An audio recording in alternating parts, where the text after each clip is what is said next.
Vous venez dans un ministère, il y a un ministre, vous êtes des inspecteurs de finances, vous débarquez dans un ministère qui est géré. La première des choses à faire, c'est se présenter chez le ministre, lui présenter ne serait-ce que l'ordre de mission qui vous envoie dans ce ministère.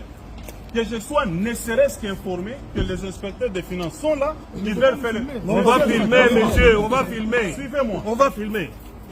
On vous donne l'ordre de mission, vous venez vous présenter au ministre avant le travail. Est-ce que vous l'avez fait? Comment vous pouvez vous comporter plus qu'un parquet?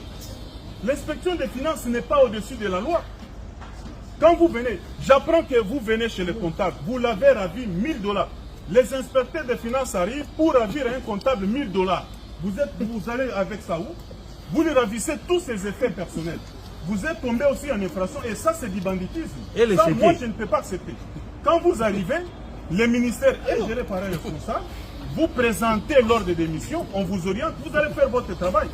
Ici il n'y a pas de voleurs, messieurs, que ce soit les enseignants fictifs, les écoles, tout est en ligne. Alors quand vous venez, sauf si vous avez une autre intention, et je suis informé, là on vous a utilisé, je vous dis mes chers frères, vous êtes en train d'exécuter une sale besogne.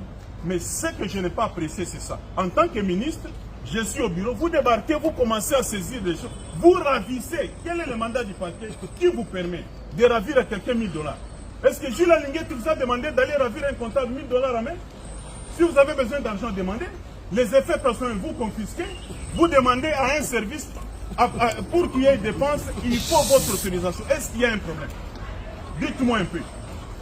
Là, il y a un problème. Un inspecteur des finances n'est pas aussi au-dessus de la loi. Vous n'avez pas appris qu'il y a eu un détournement. C'est pour faire ce que vous faites là et vous commencez à faire du théâtre et vous avez exagéré. Je crois que là, la justice va s'occuper de nous tous et vous avez exagéré. Commencez par remettre les 1000 $ que vous avez ravis à un agent de l'EPC. Si on vous a envoyé dans la mission, moi je ne suis pas informé, vous ne m'avez pas vu, donc je ne représente rien pour vous à l'inspection des finances, et ça c'est de la mauvaise foi. Commencez par remettre les 1000 $ que vous avez pris chez un agent, et là je vais aussi appeler la justice. Ça va se passer comme ça.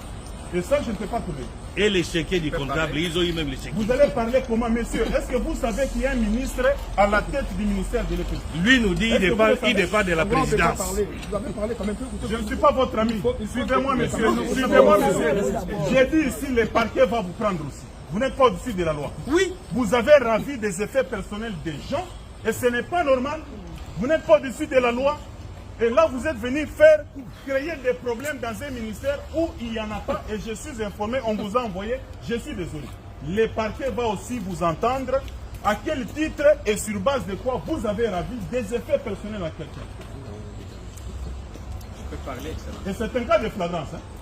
Tous nous allons partir avec vous. Quand il dit nous sommes des fonctionnaires, vous entrez dans un bureau comptable sans que vous puissiez passer aux autorités hiérarchiques du ministère. Ça c'est faux. Quel fonctionnaire que vous êtes? C'est la première fois. Hein? C'est la première fois. Vous croyez que c'est vous-même qui faites des